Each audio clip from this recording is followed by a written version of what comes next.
Good morning, students. Thought of the day: failures are ladder to the success. आप fail होते हैं तो आपको एक और मौका मिलता है आगे जाकर लाइफ में सक्सेसफुल होने का. Let's start with the new chapter. Today we will start chapter number 5, that is emerging modes of business. आज हम लोग नया चैप्टर स्टार्ट करने वाले हैं, वो है हमारे लिए chapter number 5, that is emerging modes of business. इस चैप्टर से ज़्यादा क्वेश्चन नहीं बनते हैं, बट इसको अगर अच्छे से प्रिपेयर करें, क्योंकि ज़्यादा क्वेश्चंस नहीं है, मतलब एक दो तरह के क्वेश्चन बन सकते हैं. तो if this chapter is prepared carefully तो there is a good chances कि हम लोग अच्छा मार्क्स स्कोर करेंगे. एंड दिस ईयर इस चैप्टर में जो CBSE ने चेंज किया है ड्यू टू कोरोना, उसमें सबसे इम्पॉर्टेंट टॉपिक में से एक BPO, बिजनेस प्रोसेस आउटसोर्सिंग, ठीक है, उसको तो उन्होंने रिमूव ही कर दिया है.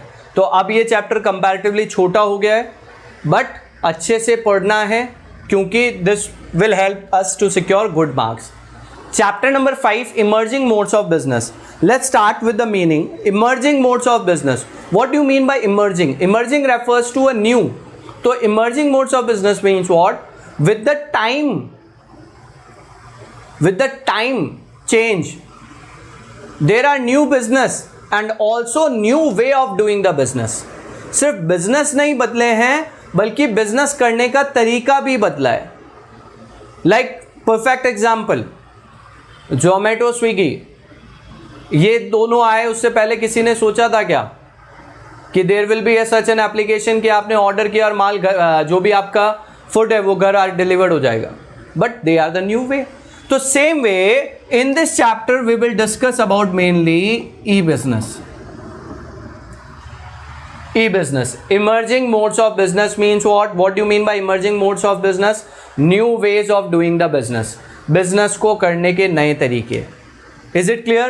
And the first topic of this chapter is e-business. E-business यानी electronic business, internet business. क्या है e-business? तो it can be defined as the conduct of industry, trade and commerce using the computer network. What is e-business? E-business क्या है बेटा? तो अपन क्या कह रहे हैं? conduct of industry, trade, commerce using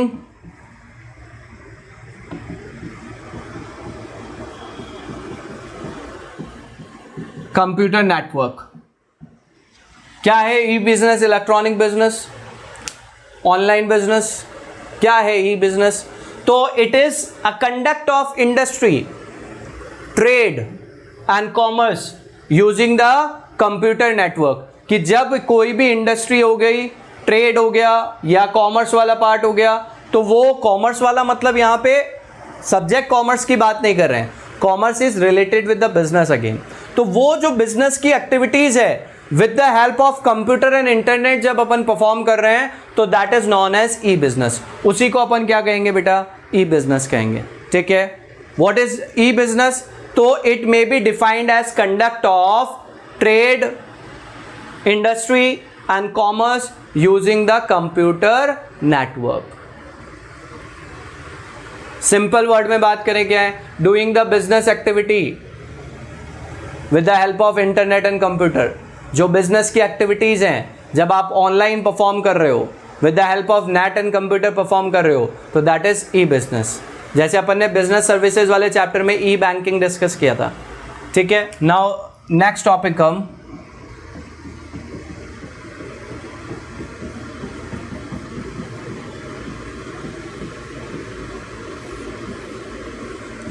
E business versus e commerce. E business and e commerce. अब ये ई बिजनेस और ई कॉमर्स में क्या है बेटा? E business and E commerce. E business and E commerce is used simultaneously at various places, but there is a wide difference between e-business and e-commerce. बहुत सी जगह e-business और e-commerce को simultaneously काम में लिया गया है, but there is a big difference between E business and e commerce. जैसे कि बिजनेस और कॉमर्स में बहुत अंतर है. E commerce is just an part of e business. E commerce is just an part of e business. यानी कि ई business एक ब्रॉडर टर्म है जिसके अंदर ई कॉमर्स भी शामिल है. E commerce is generally related with trade activity. Rather we can say that relation between seller and buyer. जो ई कॉमर्स है वो टिपिकली रिलेटेड है सिर्फ किससे, वो एक्टिविटीज से जो कि जो सेलर है और जो बायर है, यानी जो मैन्युफैक्चरर है और जो कंज्यूमर है, उनको जोड़ने वाली एक्टिविटीज जो है उसको अपन क्या कहेंगे, ई कॉमर्स. ठीक है. आपने क्या किया, हम लोग अगर बात करें कि आप लोग गए ऑनलाइन, ठीक है, अमेजोन वगैरह से आपने कोई गुड्स परचेज किया, that is part of e commerce. क्योंकि वहाँ पे कौन है, सेलर है, उसने अपने प्रोडक्ट की इंफॉर्मेशन गिवन है. यू सर्व द नेट, आपने गुड्स जो आपको लेना था पसंद किया, ऑर्डर प्लेस किया और वो गुड्स आपको डिलीवर्ड कर दिया गया. तो that is e commerce. Whereas e business is a broader term.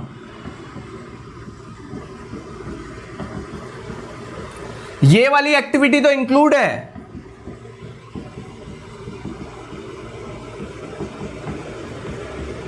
Including all business activities, चाहे वो रिलेटेड हो किससे, प्रोडक्शन से, परचेज से, मार्केटिंग से. All activities are part of e business. E business एक ब्रॉडर टर्म है जिसमें ई कॉमर्स तो आ ही रहा है. हम ई बिजनेस मतलब कि बिजनेस की कोई भी एक्टिविटी जो हम लोग with the help of computer, with the help of internet perform कर रहे हैं, चाहे वो प्रोडक्शन हो गया, इन्वेंट्री मैनेजमेंट हो गया, या प्रोडक्ट डेवलपमेंट हो गया, अकाउंटिंग हो गया, वो हमारे लिए किसका पार्ट है बेटा, ई बिजनेस का पार्ट है. ठीक है. जबकि ई कॉमर्स में सिर्फ वो ट्रांजैक्शन आ रहे हैं जो कि सेलर और बायर को जोड़ के रख रहे हैं. Is it clear?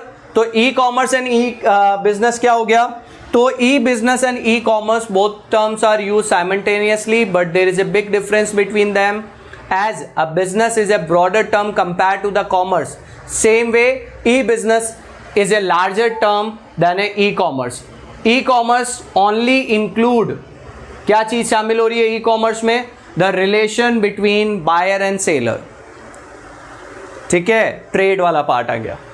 जबकि e-business में ना केवल ये एक्टिविटीज़ बल्कि बिजनेस की सारी एक्टिविटीज़, चाहे वो इन्वेंट्री कंट्रोल से रिलेटेड हो, प्रोडक्ट डेवलपमेंट से रिलेटेड हो, जिसको हम इलेक्ट्रॉनिकली परफॉर्म कर रहे हैं, वो हमारे लिए पार्ट है किसका बेटा, ई बिजनेस का. Is it clear?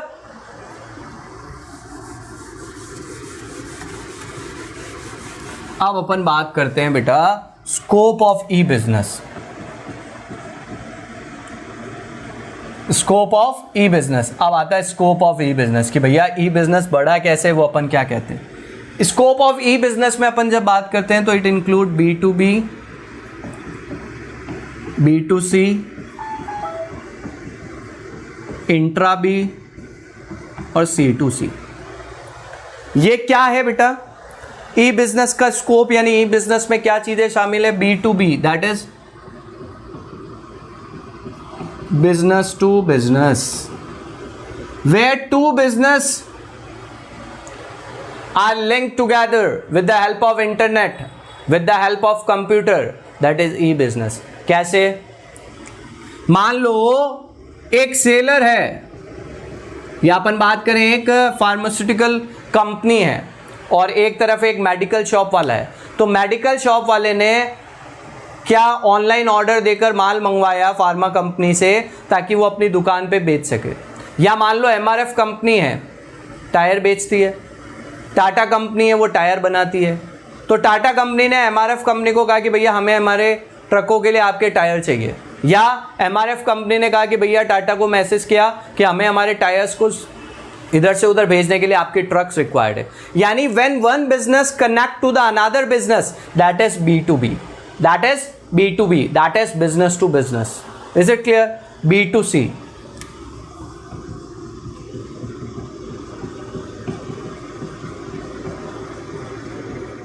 Business to customer. अब यहां पे समझना पड़ता है, सी में कस्टमर कंज्यूमर दो वर्ड्स होते हैं, customer and consumer. There is a difference between customer and consumer.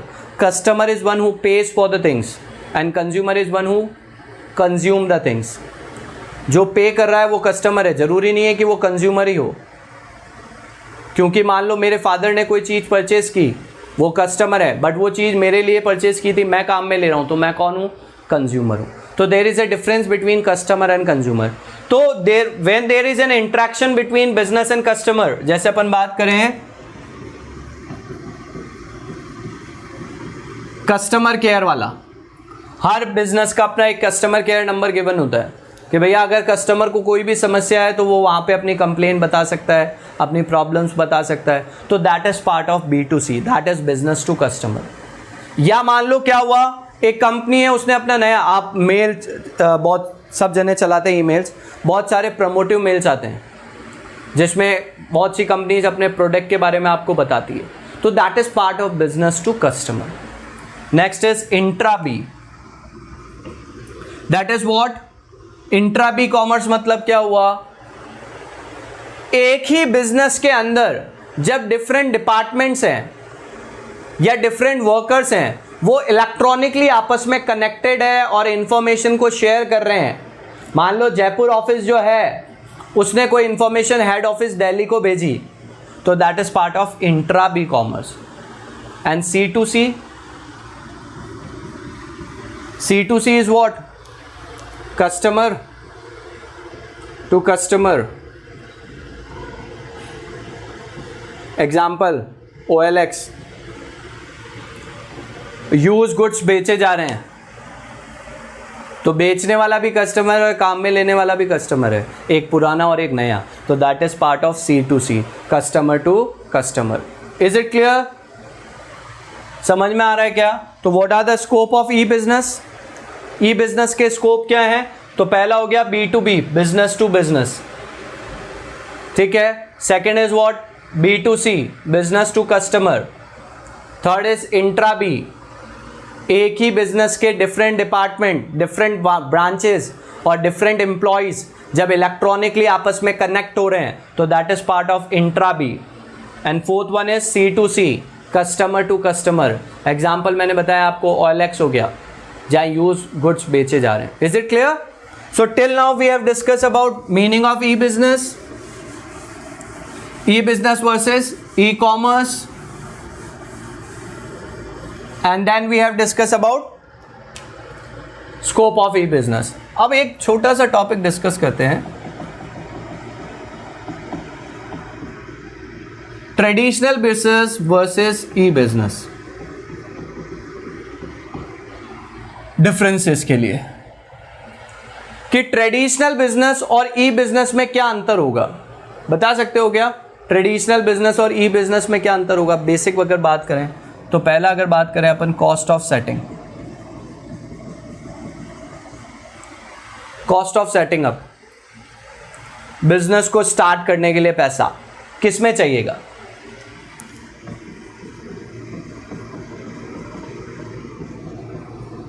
In case of traditional business, there will be higher cost of setting up the firm, where in case of e-business there is a low cost of setting up of the firm. Why? क्योंकि traditional business के case में आपको दुकान लेनी है, ठीक है, जहां से माल बेचोगे, फर्नीचर भी रखना पड़ेगा, इलेक्ट्रिसिटी का खर्चा है, सब कुछ है। But in case of e business there is no such requirement. क्यों? आप घर बैठे काम करो ना, कौन देखने आ रहा है कि आपने कहां से वर्क किया है। तो कॉस्ट ऑफ सेटिंग अप की जब अपन बात करते हैं तो किस में ज़्यादा हो गया बेटा हमारे लिए? किस में ज़्यादा हो गया? ट्रेडिशनल बिजनेस में ज़्यादा हो गया। सेकंड अपन बात करें अगर ease of setting,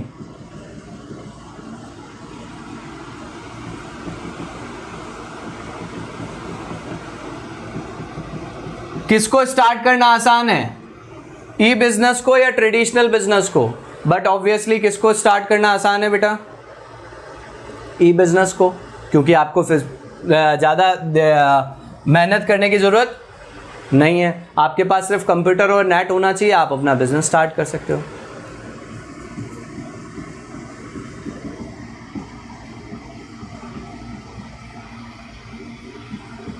physical presence,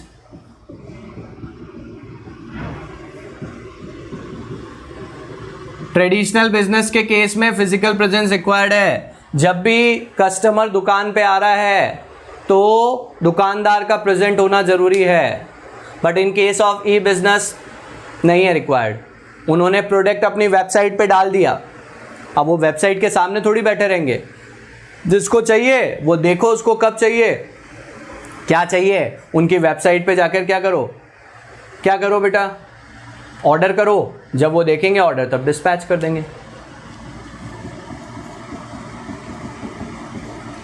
location, ठीक है, लोकेशन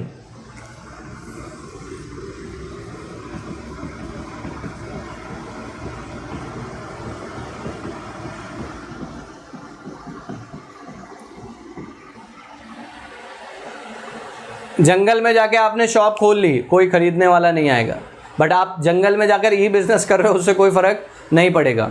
तो लोकेशन जो है वो मैटर करती है किस केस में? ट्रेडिशनल बिजनेस के केस में, जबकि वो मैटर नहीं करेगी किस में? ई बिजनेस के केस में।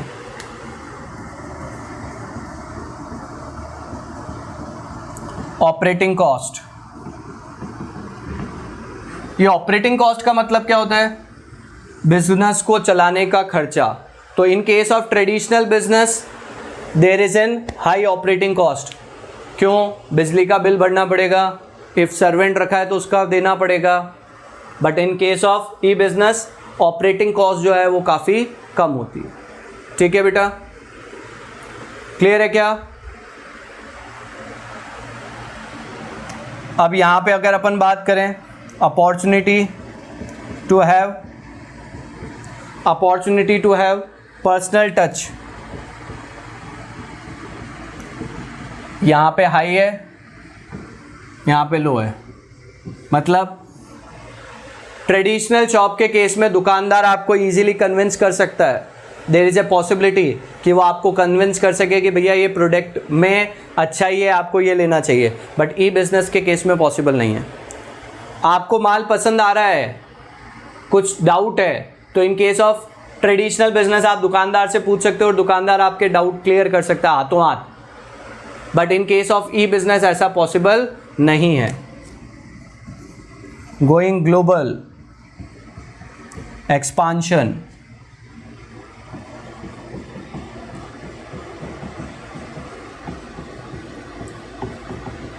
ई बिजनेस बाउंड्री लेस बिजनेस है। भिलवाड़ा में मैं डील कर रहा हूँ, दिल्ली वाले को माल चाहिए, मैं भेज सकता हूँ, but in case of traditional business it is not possible. Is it clear बेटा? समझ में आ रहा है? तो इमर्जिंग मोड्स ऑफ बिजनेस अपन चैप्टर डिस्कस कर रहे हैं। What is the difference between traditional business and e business? तो there are 11 and 12 difference point are given, but आप 7-8 पॉइंट भी ध्यान रखोगे तो काफ़ी है। तो पहला डिफरेंस क्या हो गया? Cost of setting up, business को स्टार्ट करने के लिए लगने वाला खर्चा। तो in case of traditional business there is a requirement of huge cost, but in case of e business बहुत कम खर्चा लगेगा। ईज ऑफ सेटिंग, तो ट्रेडिशनल बिजनेस को क्या किया जा सकता है? बहुत मुश्किल है स्टार्ट करना, lot of formality you have to do, मगर ई बिजनेस के केस में आप आसानी से कर सकते हो। ठीक है, उसके बाद क्या है कि फिजिकल प्रेजेंस, तो ट्रेडिशनल बिजनेस के केस में फिजिकल प्रेजेंस रिक्वायर्ड है, जबकि ई बिजनेस के केस में नहीं है। तो these are the major differences between e-business and traditional business. I hope the topics are clear. If you have any doubt, WhatsApp me your doubts, I will clear that. Now in the next video we will discuss about merits and limitations of e-business, और इस chapter के आगे के जो point है वो अपन discuss करेंगे। Thank you everybody.